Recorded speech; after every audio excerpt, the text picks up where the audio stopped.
ಇನ್ನು ಧರ್ಮದ್ರೋಹಿ ಗಿರೀಶ್ ಮಠಣ್ಣನವರಿಗೆ ಮತ್ತೊಂದು ಶಾಕ್ ಎದುರಾಗಿದೆ. ಶೀಘ್ರದಲ್ಲೇ ಮಠಣ್ಣನವರ ವಿರುದ್ಧ ಸ್ವಯಂ ಪ್ರೇರಿತ ಕೇಸ್ ದಾಖಲಾಗುತ್ತೆ. ಧರ್ಮದ್ರೋಹಿ ಗಿರೀಶ್ ಮಠಣ್ಣನವರಿಗೆ ಈಗ ಮತ್ತೊಂದು ಶಾಕ್ ಮೇಲೆ ಶಾಕ್. ಇನ್ನು ಗಿರೀಶ್ ಮಠಣ್ಣನವರ ವಿರುದ್ಧ ಸ್ವಯಂ ಪ್ರೇರಿತ ಕೇಸ್ ದಾಖಲಾಗಿದೆ ಶೀಘ್ರದಲ್ಲೇ. ಇನ್ನು ರಾಜ್ಯ ಮಾನವ ಹಕ್ಕುಗಳ ಆಯೋಗದಿಂದ ದೂರು. ರಾಜ್ಯ ಮಾನವ ಹಕ್ಕುಗಳ ಆಯೋಗದಿಂದ ದೂರು. ಇನ್ನು ದೂರು ದಾಖಲಿಸಲಿಕ್ಕೆ ಮಾನವ ಹಕ್ಕುಗಳ ಆಯೋಗ ಸಿದ್ಧತೆಯನ್ನು ಮಾಡಿಕೊಂಡಿದ್ದಾರೆ. ರೌಡಿ ಶೀಟರ್ನ ಮಾನವ ಹಕ್ಕು ಆಯೋಗದ ಅಧಿಕಾರಿ ಅಂತ ಗಿರೀಶ್ ಮಠಣ್ಣನವರು ಅವ್ರು ಕರ್ಕೊಂಡು ಬಂದಿದ್ರು. ಮಾಧ್ಯಮಗಳಿಗೆ ಹೇಳಿಕೆ ಕೂಡ ಕೊಟ್ಟಿದ್ರು ಮಠಣ್ಣನವರು.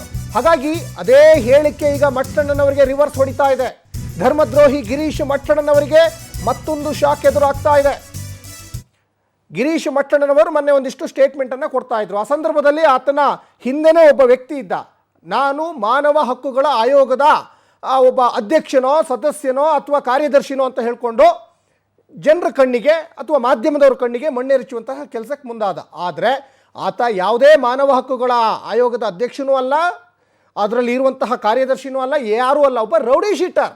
ಇದಕ್ಕೆ ಸ್ಪಷ್ಟೀಕರಣವನ್ನು ಹುಬ್ಳಿ ಪೊಲೀಸ್ ಕಮಿಷನರ್ ಶಶಿಕುಮಾರ್ ಅವರೇ ಸ್ಪಷ್ಟೀಕರಣವನ್ನು ಕೊಟ್ಟಿದ್ದಾರೆ.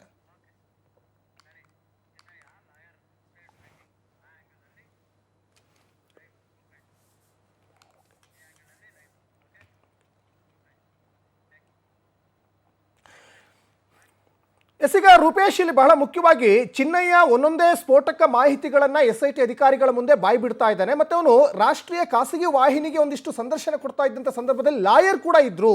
ಇವ್ರು ಹೇಗೆ ಈಗ SITಗೆ ಸಾಕ್ಷಿ ಆಗ್ತಾರೆ ಅಂತ?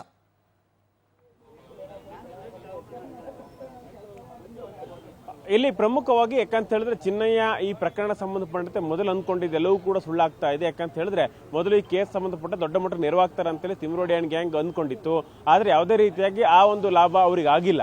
ಹೀಗಾಗಿ ಚಿನ್ನಯ್ಯ ಒಂದಿಷ್ಟು ವಿಚಾರವನ್ನು ಯಾಕಂತ ಹೇಳಿದ್ರೆ ಆವಾಗ ಸಾಕ್ಷಿದಾರ ಆಗಿದ್ದ. ಆ ಸಂದರ್ಭದಲ್ಲಿ ಆತ ಒಂದು ಸ್ಟೇಟ್ಮೆಂಟ್ ಅನ್ನು ಕೊಟ್ಟಿದ್ದ, ಹೇಳಿಕೆಗಳನ್ನು ಕೊಟ್ಟಿದ್ದ, ಒಂದಿಷ್ಟು ವಿಚಾರವನ್ನು ಕೂಡ ಹೇಳ್ಕೊಂಡಿದ್ದ. ಅದನ್ನು ರಿಜಿಸ್ಟರ್ ಮಾಡಿಕೊಂಡು ಆತನ ಮಾತಿನಂತೆ ಒಂದಿಷ್ಟು ಕಡೆ ಅಗಿಯುವಂತ ಕೆಲಸವನ್ನು ಮಾಡಿತ್ತು. ಉತ್ಖನನ ಮಾಡಿ ಅದಾದ ಬಳಿಕವಾಗಿ ಮುಖಭಂಗವನ್ನ ಚಿನ್ನಯ್ಯ ಅನುಭವಿಸಿದ್ದ. ಇದೀಗ ಆತ ಯಾಕಂತ ಹೇಳಿದ್ರೆ ಅವಾಗ ಕೇಳ್ಕೊಂಡಿದ್ದೆ, ನನ್ನ ಏನು ಸ್ಟೇಟ್ಮೆಂಟ್ ಕೊಡಬೇಕಾದ್ರೂ ಕೂಡ ನನ್ನ ಪಕ್ಕದಲ್ಲೇ ಲಾಯರ್ ಇರಬೇಕು ಅಂತ ಹೇಳಿ ಕೇಳ್ಕೊಂಡಿದ್ದ. ಅದೇ ಈಗ ಆತನಿಗೆ ಮುಳು ಆಗ್ತಾ ಇದೆ. ಯಾಕಂತ ಹೇಳಿದ್ರೆ ಅದೇ ಲಾಯರ್ನ ಸಾಕ್ಷಿಯನ್ನಾಗಿ ಮಾಡಲಾಗಿದೆ. ಯಾಕೆ ಸಾಕ್ಷಿಯನ್ನ ಮಾಡಲಾಗಿದೆ ಅಂತ ಹೇಳಿದ್ರೆ ಆತ ಸವಿಸ್ತರವಾಗಿ ಹೇಳಿದ್ದ, ನಾವು ನೂರಾರು ಶವಗಳನ್ನು ಹೂತಿದ್ದೇವೆ, ಒಂದಿಷ್ಟಕ್ಕಂತೂ ಅತ್ಯಾಚಾರ ಮಾಡೋಂಥ ಶವಗಳು, ಒಂದಿಷ್ಟಕ್ಕೆ ಬಟ್ಟೆ ಇರ್ತಿರ್ಲಿಲ್ಲ, ಒಂದಿಷ್ಟಕ್ಕೆ ಆ ಅತ್ಯಾಚಾರ ಮಾಡೋ ಸ್ಥಿತಿಯಲ್ಲಿ ಸಿಗ್ತಾ ಇತ್ತು. ಹೀಗಾಗಿ ಅವು ಅತ್ಯಾಚಾರ ಮಾಡಿ ಕೊಂದಂತ ಹೆಣಗಳನ್ನು ಕೂಡ ನೋಡಿದ್ದೇನೆ ಅಂತ ಹೇಳಿ ಹೇಳಿದ್ದ. ಹೀಗಾಗಿ ಅದೆಲ್ಲವನ್ನು ಕೂಡ ಸ್ಟೇಟ್ಮೆಂಟ್ ಕೊಡ್ತಿರ್ಬೇಕಾದ್ರೆ ಲಾಯರ್ ಪಕ್ಕದಲ್ಲೇ ಇದ್ರು. ಅದೇ ಲಾಯರ್ ಅನ್ನು ಈಗ ಆತ ಸುಳ್ಳು ಹೇಳಿದ್ದೇನೆ ಅಂತ ಹೇಳಿದೆ, ಇಲ್ಲ ನಾನು ಹೇಳಲೇ ಇಲ್ಲ ಅಂತ ಹೇಳ್ಬೋದು.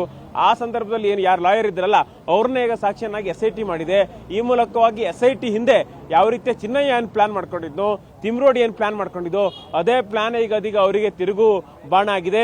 ಹೀಗಾಗಿ SIT ಲಾಯರ್ ಅನ್ನೇ ಸಾಕ್ಷಿಯನ್ನಾಗಿ ಮಾಡಿದೆ. ಈ ಮೂಲಕವಾಗಿ ಚಿನ್ನಯ್ಯನಿಗೆ ಕೆಡ್ಡ ತೋಡ್ಲಿಕ್ಕೆ ಅವ್ರ ಲಾಯರ್ ಅನ್ನು ಕೂಡ ಬಳಸ್ಕೊಂಡಿದೆ. ಅದೇ ರೀತಿಯಾಗಿ ಆತ ಅವ್ರ ಲಾಯರ್ ಏನೋ ಸಾಕ್ಷಿ ಹೇಳಿದೆ ಹೋದಾದ್ರೆ ಮತ್ತಷ್ಟು ಸಂಕಷ್ಟ. ಯಾಕಂತ ಹೇಳಿದ್ರೆ ಕಣ್ಣಾರೆ ಕಂಡಿದ್ದಾರೆ ಅವ್ರು, ಪೊಲೀಸ್ ಸಾಕ್ಷಿಯನ್ನು ಕೋರ್ಟ್ ಒಪ್ಪೋದಿಲ್ಲ. ಹೀಗಾಗಿ ಲಾಯರ್ ಆದ್ರೂ ಕಣ್ಣಾರೆ ಕಂಡಿರ್ತಾರೆ. ಯಾಕಂತ ಏನೆಲ್ಲ ಸುಳ್ಳು ಹೇಳಿದ್ನಲ್ಲ ಅದೆಲ್ಲವನ್ನೂ ಕೂಡ ಕಂಡಿರ್ತಾರೆ.